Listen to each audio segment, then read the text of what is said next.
देखो, मैं आपको बताऊं कि कांग्रेस को ये स्लोगन बहुत अच्छा लगा था कि 5 करोड़पतियों की सरकार है और 5 करोड़ पब्लिक की नहीं है।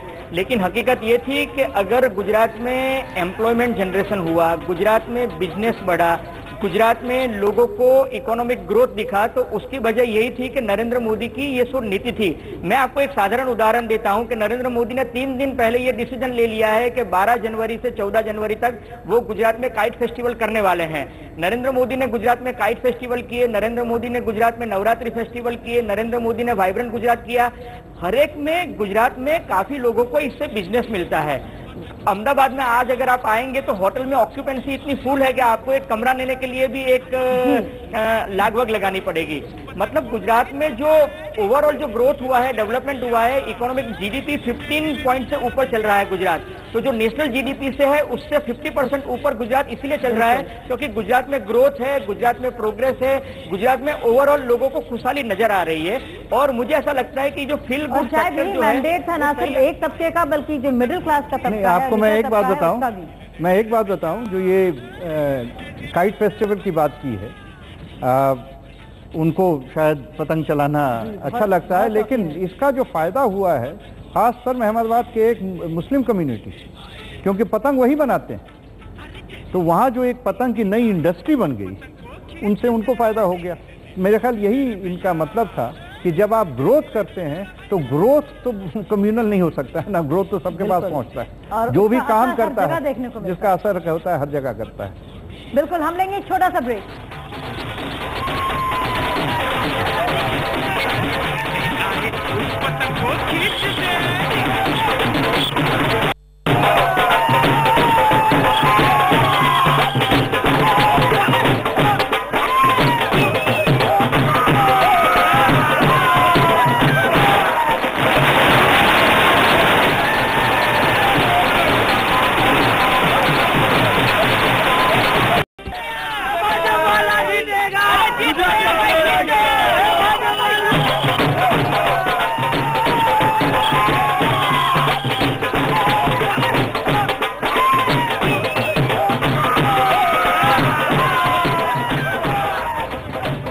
गुजरात का जनादेश साफ है, मोदी ही करेंगे राज। सत्ता पर एक बार फिर से काबिज। किसी भी तरह की एंटी इनकम्बेंसी का फैक्टर या बागी भी जो फैक्टर बताया जा रहा था उसने काम नहीं किया है। पूरी तरह से अपने दमखम पर जीते हैं मोदी और मोदित्व ही रहा है हावी भारी सबके ऊपर। स्पष्ट बहुमत से फिर बनेगी बीजेपी की ही सरकार। 122 सीटों पर बढ़त, 53 पर सिमटी हुई है कांग्रेस। ये सीट डिक्लेयर्ड नहीं है, लेकिन बहुत ही कम राउंड इस वक्त बाकी है। बहुत ही अच्छा प्रदर्शन बीजेपी की तरफ से, और बीजेपी नेताओं का यही कहना कि ये है वोट सुशासन के नाम, मोदी के नाम। हम लेंगे एक छोटा सा ब्रेक और जल्दी ही लौटते हैं और भी जानकारी, विश्लेषण, एनालिसिस के साथ।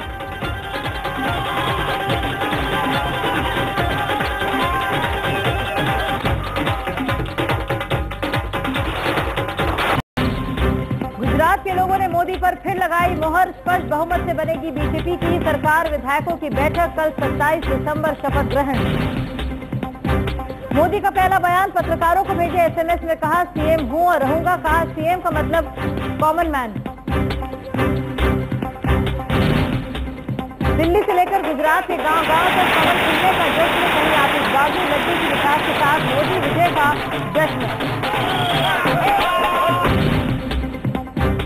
मोदी की विजय से बड़ा बीजेपी में व्यक्तित्व का संघर्ष। क्या मोदी पेश कर सकते हैं आडवाणी के मुकाबले प्रधानमंत्री पद पर उम्मीदवारी की दावेदारी?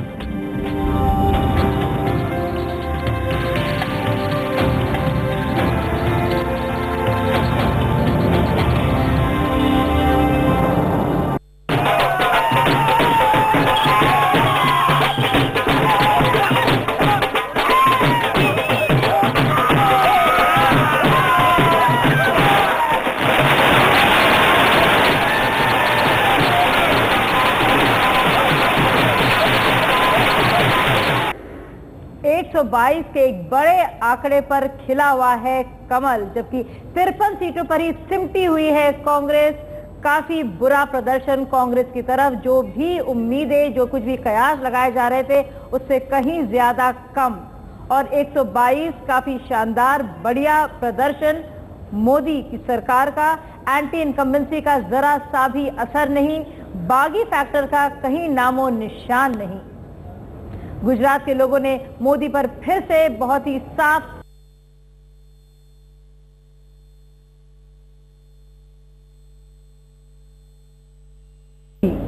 सीधे चलते हैं। इस वक्त बीजेपी के बड़े लीडर, इस वक्त नेता हमारे साथ अरुण जेटली जी मौजूद है। आपको वक्त मिला, सारी खुशियां, आतिशबाजी और लड्डू बांटने के बीच में से बहुत बहुत मुबारकबाद आपको।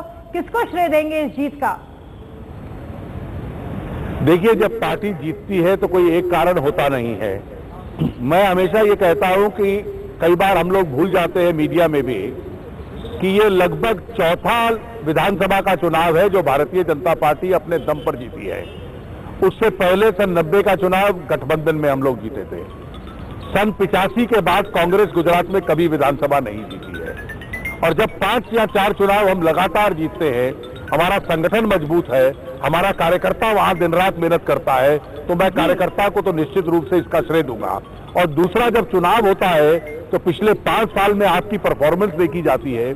जिस प्रकार गुजरात की सरकार चली और श्री नरेंद्र मोदी ने जिस प्रकार का नेतृत्व दिया गुजरात की सरकार को, उसका एक बहुत बड़ा योगदान इस चुनाव के अंदर था। तो मैं नरेंद्र मोदी को और भारतीय जनता पार्टी के संगठन को, उसके कार्यकर्ताओं को इसका श्रेय देता हूं। अरुण, ये बताइए कि इसका असर नेशनल पॉलिटिक्स पे क्या होगा और खास तौर पर मिड टर्म पोल्स कब होंगे या अगला जनरल इलेक्शन कब होगा? नेशनल पॉलिटिक्स पे इसके 2 प्रकार के असर हो सकते हैं। पहला असर ये होगा कि ये जो भ्रम बना हुआ था कि चुनाव केवल एंटी इनकम्बेंसी पर जीते जाते हैं, वो भ्रम काफी हद तक टूटा है। ये एक पॉजिटिव प्रो इनकम्बेंसी मैंडेट है मोदी जी के पक्ष में, सरकार के कार्यकाल के पक्ष में। तो इससे तो यूपीए को फायदा होगा। मध्यावधि जहां तक है जी, इससे तो यूपीए को फायदा हो सकता है। प्रो इनकम्बेंसी फायदा तब होगा अगर यूपीए को तब फायदा होगा अगर यूपीए प्रो इनकम्बेंसी बनाने की स्थिति में हो। अगर यूपीए की सरकार इतनी निकम्मी रही हो कि कोई नेतृत्व उसका दे ना पाए, कोई निर्णय कर ना पाए, और सरकार एक रूटीन से चल रही है, राष्ट्रीय सुरक्षा का उल्लंघन कर रही है, तो यूपीए को इसका कैसा लाभ होगा? जहां तक यूपीए